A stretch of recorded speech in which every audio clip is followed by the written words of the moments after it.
It is time to dive right into a theme that came across my desk recently, and of course it ties into an email that we also have, and that is, you know, Mia, we always talk about, and especially in our booklet, the idea of moving on from a bad or broken relationship and starting again, starting over, getting on with your life, right? Learning to expect more from the next partner and the next relationship, you know, preparing yourself to be a better, more honest partner, right? All that. We talk about expanding your horizons and moving on to a better life, but, well, not everybody is on board with that thinking, it seems. There appears to be a lot of people, even more than I had understood, who are not looking forward to developing new relationships, you know, meeting and forming new loves and expanding their futures. No. Just the opposite, actually.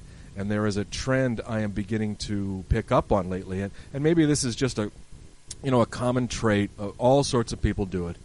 But it's the idea of trying to regain what has been lost.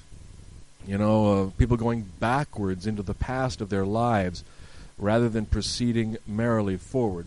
Now, let me expand this for a moment.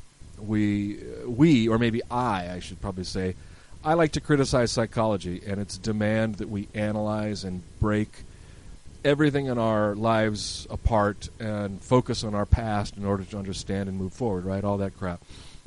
It strikes me as really as an odd thought, by the way, but I know it doesn't hold that for a lot of people, really feel the need to fragment every particle of their life in order to understand themselves. Okay, I get that.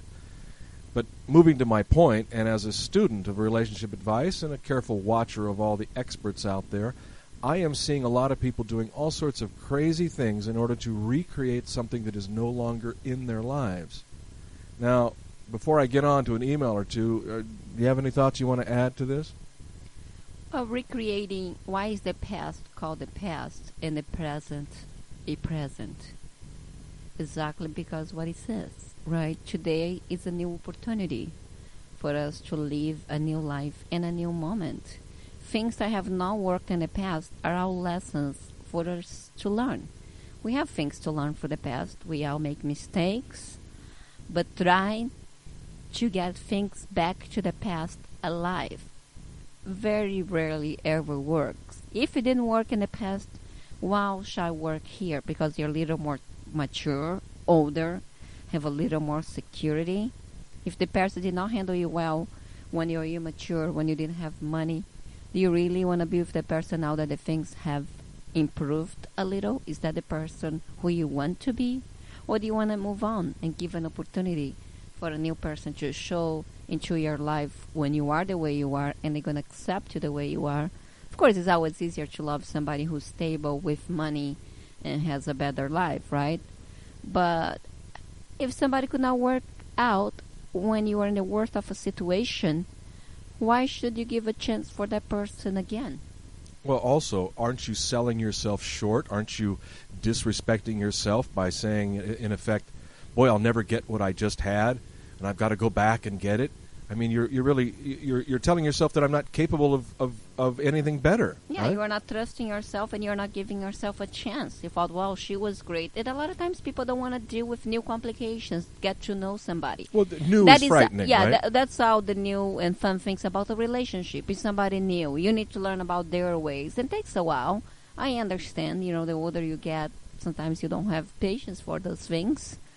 But isn't that also the great thing about somebody new in your life? You get to know the new person. You get to know new ways. You get to grow together instead of going back to the past and thinking the person from the past because they were good, but it didn't work it out. We're still going to work it out. It kind of makes no sense. It's like beating an old stone. What's going to happen? Yeah. Nothing really. Right? Mia, I was taught, and I know you were, but... and I've always felt this, that it was important to keep moving and not to look backwards at all that now not is, right? And crying from sadness over your loss. I mean, give me a moment here, but the example in the Bible, Lot's wife, right, who looked back when she shouldn't have, and what happened? She paid the price for it. She became a pillar of salt, right?